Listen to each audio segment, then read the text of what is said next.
Hey y'all, Heather here, coming to you with November safety. It's been a little while since I've talked to you. Hope everybody's doing well. So for this month for safety, I want to recap where we are with our numbers. So our EMR is now 1.13. It is down from 1.20 from last year. That number is our workers' comp claims, and they stick with us for 3 years. So remember, if we have one bad year, that sticks with us for 3 years. So next year we will be having a bad year drop off. So it's important that we continue on this path of low claims going forward to keep that number close to 1. So for our OSHA recordables, our TRIR, total recordable incident rate, those are our numbers from when we go to the doctor for anything other than first aid. So sometimes we may go to the doctor, but we might not necessarily turn that in as a workers' comp claim. So our customers are smart and they look at both numbers.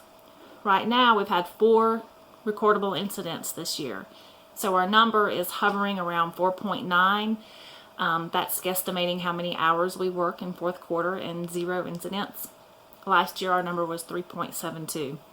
Our customers consider this really high. We want to be around a 3 mark. So we've made it 83 days without an incident. We have 55 more to go, so to get us to the end of the year. So for 55 more days, we need to be super safe and concentrate on slowing down, take 2, identify 3 in every job, and we can do it. And we will make it through the end of the year with just the total of 4. And then we'll concentrate on 2018. So 55 more days, you can do it. This month's topic is respirators. You have already received in your email the link to take the online training for this month. If you have never taken the initial respirator training, then you may have 2 videos that you need to watch. If you receive 2, yes, you have to take 2. You will also be receiving information from your supervisor to take the medical questionnaire. OSHA 1910-134 tells us that we have to have a medical questionnaire completed, and that tells us whether or not you are medically fit to wear a respirator.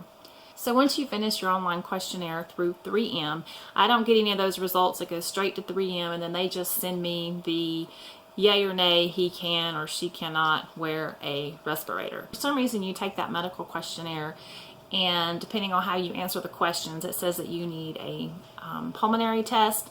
Let your supervisor know, let your manager know, and then we will coordinate to get that scheduled for you. So after you get all that taken care of, then you've got to get fit tested. That will be done probably off-site. For some of you, there may be people coming on-site, put the big bag over your head, and then they spray in the stuff to see if you can smell it or not, to make sure that your respirator is fitting properly. If for some reason you're unsure at some of your customer locations of whether or not you need to wear a respirator, or if what you're exposed to requires a respirator, there are 2 really good resources that you can check out. One is on the OSHA.gov website, and it is a respirator selector tool, and it will take you through a series of questions and tell you if you do or do not and what type you need. Also, another good tool that you can download on your phone through the App Store is the 3M app. I think so many different kinds of places and are exposed to so many different kinds of things. This may be helpful. If you're unsure, talk to the safety manager at that customer location. Another thing that I have heard you guys tell me is you'll go into a plant and you're like, I probably should be wearing a respirator, but when I look around, nobody's wearing one. If you feel like you need to wear a respirator, please wear a respirator, because those people may be at some sort of weird exposure limit and they don't have to wear them anymore. You do what you need to do to feel safe, and if you have any questions or concerns, please let me or your manager know, and we will do what we can to take care of that. Alright, so moving on from safety. Talk a little bit about 17025. I've had some discussions recently with several folks, and it's been probably about a year since we've talked about it formally, and then Smitty came out and did some Handbook 44 training. 17025 simply means that we have a quality system in place and that we are audited by a third party. Our third party is ANAB. It used to be LAB. you will see a new logo at the bottom of your calibration reports. We're going to start changing out the logos on our trucks and things too. I think it's a better logo than what it used to be. So I think it also means that we have trained and competent technicians. You guys know how to calibrate a scale. You may be learning how to troubleshoot a scale. There may be some things about Handbook 44 that you're still learning, but you guys know how to calibrate a scale. It also is just a guarantee basically to the customer that we're going to do what we say we're going to do based on our quality procedures. And that could be any of our calibration options. That could be legal for trade. That could be Handbook 44, because it may be a customer wants a Handbook 44 calibration that's not necessarily legal for trade. It is our Carlton Scale Industrial Standard, or it would be your customer specified.